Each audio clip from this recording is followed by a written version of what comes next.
no laudo ali, acabou o problema, né, Roberto? Mas para a gente, é uma delícia ele está falando aqui. Mas para a gente é terrível, porque durante o momento da perícia eu só vou ver novidade. Eu já vi documento, eu já vi história, mas ali na hora que eu vi algumas coisas, de repente uma comorbidade, o cara é diabético, o cara é hipertenso, o cara toma um monte de remédio, uma história familiar, enfim. Você vai ter um monte de coisa que você vai ter ali na hora e que você não vai ter como se manifestar. Então, os clientes da gente, a gente não deixa acontecer realmente sob o argumento da CLT. Agora, existem lugares, como eu fui no Rio Grande do Sul esses dias, lá em Porto Alegre, fazer uma perícia, o pessoal montou um hospitalzinho maravilhoso lá, tem perito otorrino, tem perito pneumo, tem vários ortopedistas que atendem, né, são concursados pela vara. E isso é espetacular. Hã? São próprios da vara, é espetacular, e são excelentes peritos, pessoas de fácil acesso, tranquilos, né, porque são uns cursados, eles estão com o juiz ali, a sala do juiz está atrás da sala do hospitalzinho deles.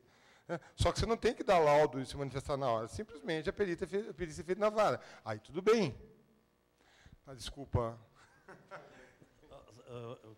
Só mais uma perguntinha. Doutor Rogério, veja só. Você pega uma situação assim, que você solicitado a ser perito assistente, você já pega aquele monte de quesitos, 20 e poucos, 30 quesitos, já feito pelo advogado da ré, no caso, né? E que eu concordo contigo, quanto menos perguntas, melhor, porque muitas delas abrem portas e janelas, mais ainda a favor do autor, porque daí faz outros diagnósticos ou intensifica a própria situação. Então, assim, qual a tua experiência em casos que você vê que realmente a ré vai perder, eu não diria induzir, em falar para o advogado, o departamento de recursos humanos da empresa, em fazer um acordo que você vê que a empresa irá perder. Irá perder a causa. Chegar a um acordo justo, porque se esperar pelo juiz, daí quebra a empresa, infarta o empresário e um prejuízo para não ter mais empregos, enfim, toda essa situação criada. Doutor Bandini, essa pergunta é excelente e eu já passei por algumas situações dessas. Eles sempre querem perguntar para o médico qual que é o risco. Mas quanto custaria, se tem que fazer acordo ou não. Eu procuro um pouco me esquivar desse tipo de coisa. Porque, como eu falei, teve um cliente lá que me perguntou, quanto vale? Eu perguntei, quanto você tem? Né? Porque ele que vai pagar, não sou eu quem vai pagar. Hoje, no começo da carreira, eu sofria, às vezes, quando o cliente perdia, tinha que pagar muito dinheiro. Hoje eu não sofro mais, porque não sou eu quem está pagando, é ele que está pagando. E a partir do momento que eu me aproximo disso, eu estou correndo um risco junto com ele, até, inclusive, de orientá-lo de uma maneira incorreta. Então, a questão dos quesitos dos advogados. Eu faço uma instrução para o advogado, mas ele faz o que ele quiser. Se ele não quiser seguir o que eu instruí, mas isso vai estar registrado e o meu cliente vai saber disso. Eu sugiro a ele que faça meus 12, 13 quesitos. Se ele quiser fazer 40, meu cliente sabe que eu sugeri 12. Eu não vou brigar com ele de nenhum. Inclusive, eu deixo claro que é sugestão. Tinha um advogado que trabalhava comigo, ele insistia em fazer um quesito se o cara tomava café à noite. Ele fazia sempre esse quesito. E eu ia lá, e daí o perito do juiz perguntava, pô, mas por que você perguntou isso? E eu ficava naquela situação. E eu chegava para o advogado, mas por que você perguntou isso? Eu falava, porque eu quero perguntar, eu pergunto o que eu quiser, não me enche o saco. Nunca me falou. E eu sempre tive que passar com esse constrangimento enquanto eu trabalhei com esse advogado, e ele nunca deixou de perguntar por que eu tomava café à noite. Então, são coisas da nossa profissão, né? Sempre tem... Né? Esse negócio de quesito, Baldini, pelo menos 99,9% das empresas que eu atendo como assistente técnico, quem faz o quesito sou eu. Sem opção. Com todo respeito aos advogados. Quando o advogado, por algum motivo, uma empresa de fora, que eu atendo muito fora, vem pronto, eu aviso o perito do juiz, ó, esses quesitos não são meus, para não achar que eu sou idiota. Boa. Isso que eu vou fazer agora também, café lá. Quando perguntar se tomar café, eu falo, não é meu esse quesito. Não, o colega acha que você está fazendo quesito mesmo. Bom dia a todos. Osni Martins, eu sou otorrino. Puxando da lombalgia do doutor Fernando, nós trouxemos uma situação muito comum nas perdas auditivas, não no Paraná, no Brasil inteiro, com referência àquele indivíduo que mais perde a sua audição entre 18 e 20 anos e os 30, porque nós sabemos que depois de 15 anos a perda auditiva ela se estabiliza, e aquela metalúrgica que admitiu aquele empregado com 38, 40 anos, um excelente profissional, isso quando eu estava com 42 anos, já aposentado em outra empresa, entra numa última empresa e faz um único agravamento agora, segundo a nossa portaria 19 de 1998. E os processos ocorrem ainda hoje e contra quem? Só contra a última empresa que produziu a perda auditiva, que seria induzida pelo ruído, com todas as provas. Ok? Infelizmente, nós fomos pesquisar isso pelo Comitê Nacional de Ruído, que nós fazemos parte até hoje. Existe, por exemplo, na legislação internacional, principalmente a americana, sueca e europeia, o quesito para a instrução dos senhores magistrados da proporcionalidade. Tem até um nome específico isso na comunidade europeia. Mas no Brasil nós não temos.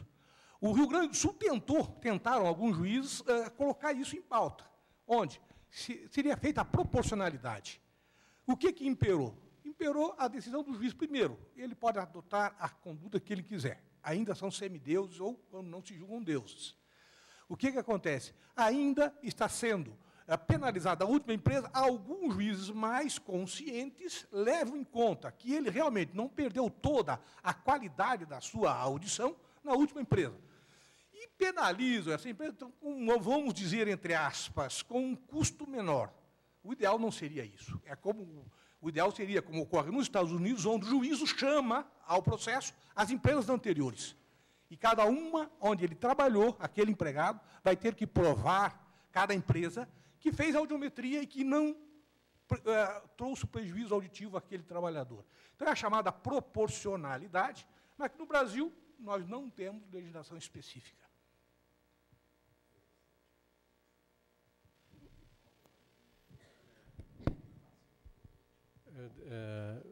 Doutor Osni, em relação a isso, eu tenho pego várias perícias onde, depois de muitos anos, realmente existe queda auditiva. Tem duas maneiras de se encarar isso aqui no Brasil, né? A gente está brigando pelos últimos 5 anos, né? O reclamante está brigando pelos 5 últimos anos. Então, há enquadramento nesses últimos 5 anos no anexo 1 da NR7, na portaria 19, ou não? É uma maneira de ver. É uma maneira de ver.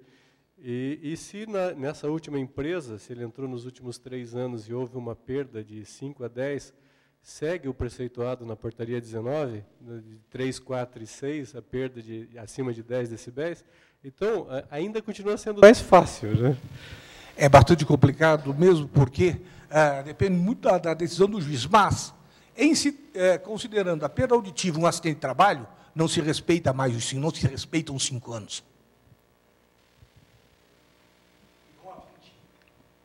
O Murta deu a chance da última perguntinha. Professor Rude, eu tenho uma situação assim, vejo, o senhor falou em ética, parceria dos peritos, tal, concordo plenamente. Eu tive uma situação assim, uma funcionária de uma empresa de São José dos Pinhais, depressiva, em tratamento por anos.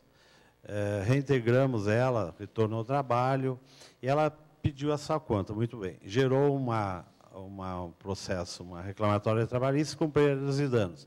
Só que, veja, no decorrer da perícia com a doutora, ex-presidente da Sociedade Brasileira de Psiquiatria, não vou citar o nome, e muito querida do juiz lá, todo mundo conhece ela, e, enfim, essa paciente ela tinha o seguinte: o pai dela tentou suicídio no 8º andar do Hospital Evangélico.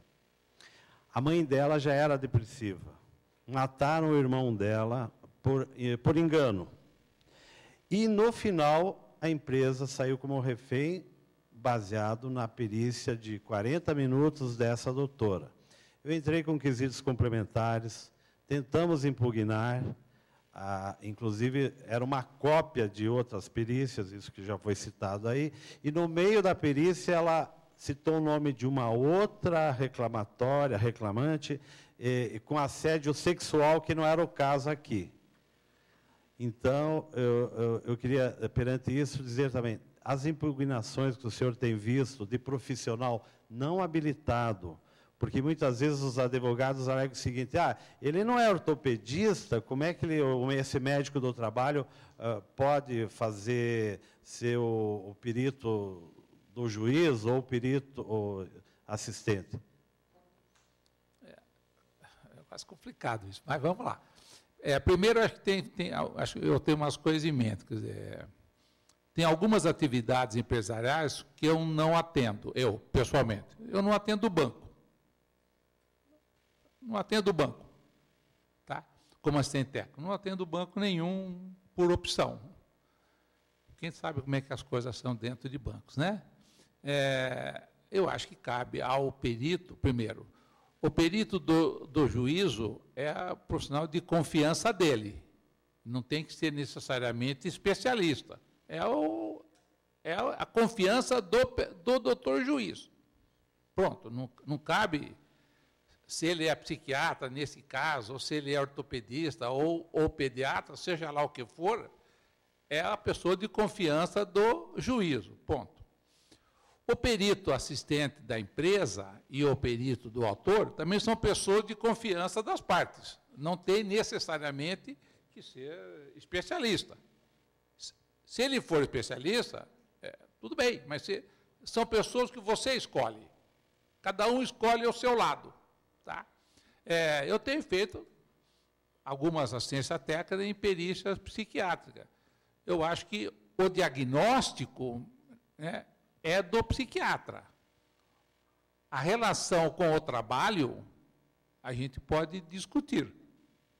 Se o psiquiatra diz que ele tem uma esquizofrenia, não sei o que lá, não sei o que lá, se ele demorou 40 minutos ou 2 horas para fazer o diagnóstico, eu não tenho competência para falar que o diagnóstico está errado. Agora, eu tenho a competência, imagino eu, para falar, olha, esse diagnóstico brilhante que a senhora fez, doutora, não tem nexo. Não diga o nome. Mas eu acho importante a gente também, como assistente técnico, ver o que vale a pena você atender. Por exemplo, pessoalmente também, acho que foi você que falou que estou jogando contra eu mesmo, né? Quando eu vejo que você estuda o caso, a empresa não tem chance nenhuma de ganhar, eu falo, faça o acordo, nem me contrate, nem gaste dinheiro comigo. Eu fui numa que tem uma amputação de perna, amputou a nível de coxa. A empresa falou, dá para falar que não teve? Pô, entendeu? Eu falei, faça acordo. Você não quer atender? Eu falei, até posso, mas não tem lógica. Você vai perder, é melhor você fazer um acordo, indenizar, do que fazer uma perícia que vai demorar mais. Até talvez possa até estar jogando contra o meu próprio bolso, mas eu acho que eu tenho que ser honesto comigo mesmo, pelo menos. Não sei se te respondi, Brandini, mas é o que eu penso. É isso. Então, subentende-se o seguinte, todo esse contexto discutido hoje, nessa manhã, foi valioso, porque não há uma residência médica para peritos. Você vai aprendendo durante o transcorrer da tua vida, com os casos que você pega. E a gente se defronta com tudo isso. Não, acho que tem cursos especiais para perícia, mas não tem concurso para título de especialista em perito, tem tudo isso. Agora, como em qualquer especialidade médica, tem uma coisa que é experiência, que você não transmite. Independente da competência e do conhecimento, a experiência, em algumas horas, ajuda, em outras, atrapalha. Ok, é isso. Muito obrigado. Agora nós temos as mensagens finais. Posso só fazer claro, por favor. 2 comentários, mesmo para os médicos mais jovens aí. A gente tem visto muita perícia, quando foi você que falou de exames complementares, né? A gente tem como perito, como assistente técnico, questionado exames complementares. Por exemplo, ultrassom. Meu primeiro quesito é se foi medida a temperatura cutânea do segmento analisado para fazer ultrassom.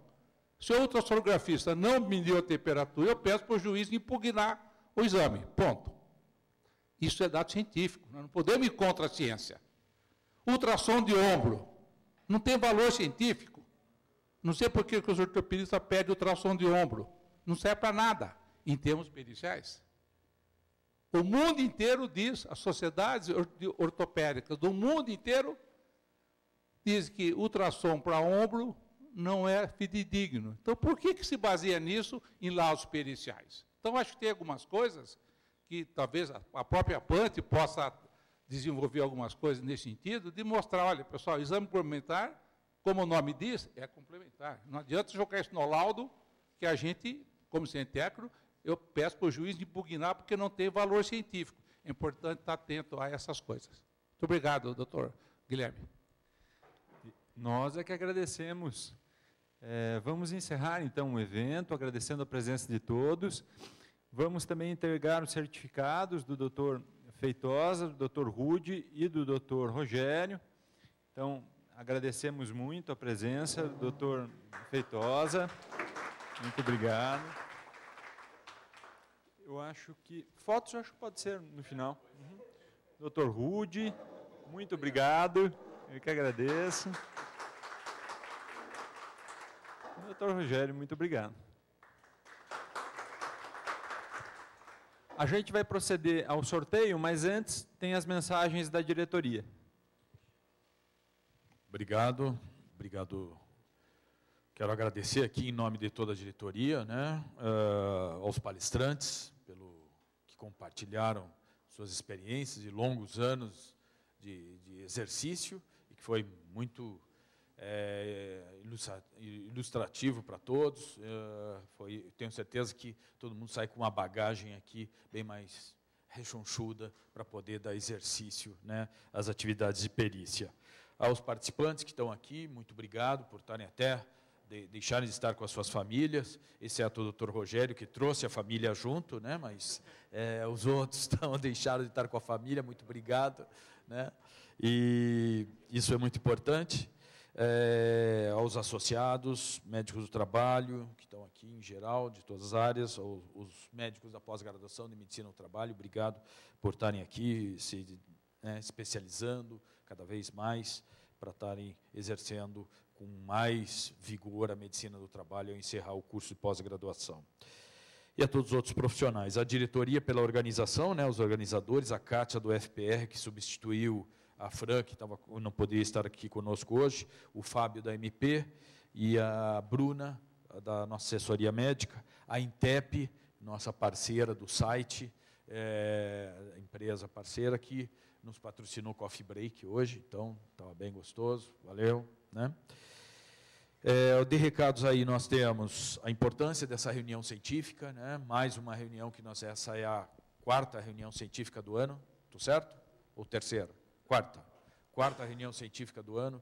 Isso demonstra a nossa preocupação com a questão do desenvolvimento científico, com o que representa a PANTE e com o nosso foco, que é cada vez aprimorar mais as pessoas na questão da sua formação técnica. Nós temos aí um curso avançado, programado para o dia 19, com o professor Tarcísio, da Santa Casa de São Paulo. Nós temos um curso de 8 horas, um curso de extensão, falando sobre toxicologia industrial. Acreditamos que vai ser bem interessante e queremos a presença de todos, se daqui tiverem, né? Logo, em breve, já vai sair a comunicação sobre esse curso. Também tem o curso do Dr. Geraldo Rocha para acontecer, né, doutor Geraldo? Agora, sobre periculosidade e insalubridade, dia 29. Se quiser falar um pouquinho sobre o curso.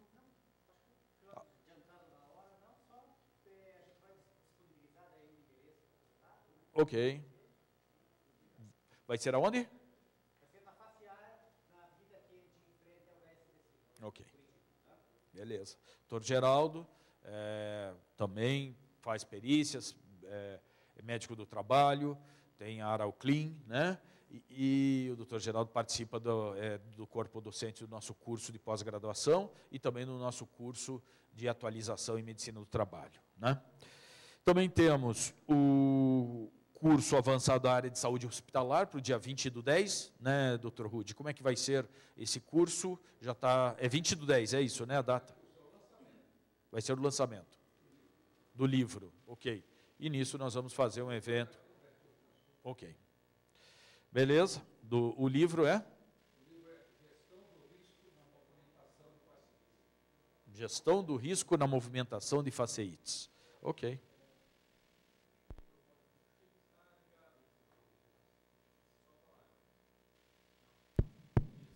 Dia 20 de outubro, aqui na Associação Médica, vai ser lançado um livro escrito por 5 autores, 3 italianos e 2 brasileiros, feito dentro da Universidade de Milão. É um livro que chama-se Gestão do Risco na Movimentação Manual de Pacientes. É um livro e depois vai ter o curso de capacitação. O risco é específico para quem movimenta pacientes, médicos, enfermeiros e fisioterapeutas. Você já está inscrito. Não, é um ponto importante porque, vejam, e até na aula de ergonomia, no curso de ergonomia, eu estava abordando esse final de semana com a pós-graduação, até a gente comentou isso. Na área de saúde ainda, nós estamos muito atrasados, né? Ter que carregar as pessoas manualmente, nós ainda precisamos avançar. Enquanto a área, né, as indústrias, uma bateria de 5 quilos, o cara usa um dispositivo para carregar, nós ainda temos que transitar os pacientes manualmente com, né, 60, no mínimo 60 quilos. Então, só para ver o que nós temos aí pela frente de desafios, sem dúvida nenhuma, isso vai agregar bastante. Esse livro, ele apenas ele conta um método esse que é obrigatório em toda a Europa, né? E tem certificação ISO também já. Excelente. Obrigado. E temos o congresso em Maringá, de 26 a 28 de novembro, né? Vai ser o nosso congresso em Maringá, queremos a presença de todos, um congresso que a gente está organizando com muito carinho, para que tenha aí vários profissionais, muitos do que estão aqui vão estar falando lá, né? Doutor Osni também. Então, temos aí, temos certeza que esse evento será, mais uma vez, consolidando a formação do médico do trabalho, as competências e desenvolvimento. 3/10, o nosso jantar, que já foi citado pela doutora Lucimara, o jantar de médico do trabalho, vai ser um jantar mais tranquilo esse ano, né, no modelo mais light, lá no buffet do Champ. A nossa pesquisa sobre o perfil médico do trabalho é importante, porque é aqui que nós vamos entender o caminho, quais são os desejos do médico do trabalho, como estão se formando, como é que são as competências, como é que estão se desenvolvendo. Então, esse é um primeiro ensaio que vai cada vez mais fortalecer a informação sobre a nossa categoria, que, sem dúvida nenhuma, é muito importante. Por último, só relembrando que nós temos hoje 243 sócios, lembrando que quando a gente assumiu a sociedade estávamos com 140, hoje estamos com 243 sócios, estamos disputando o segundo lugar com a de Minas Gerais, né? Porque São Paulo tem 600, é meio impossível competir, mas de Minas Gerais nós estamos ali com 250 Minas, 243 no último mês, vamos ver o que vai dar agora. Então, aqueles que estão pensando em se associar, por favor, venham, que vão ser muito bem, vão fazer parte de um time aí que está fazendo o melhor possível em prol da medicina do trabalho.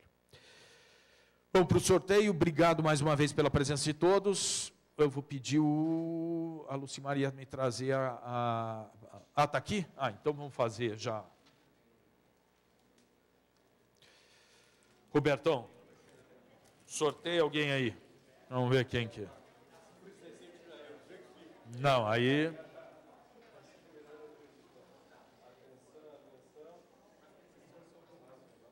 Foi.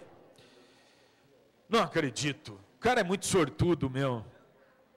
2859, conhece esse RM? Porra. Pode verificar se achou um show, não, hein? Ele devia ter sorteado. Obrigado.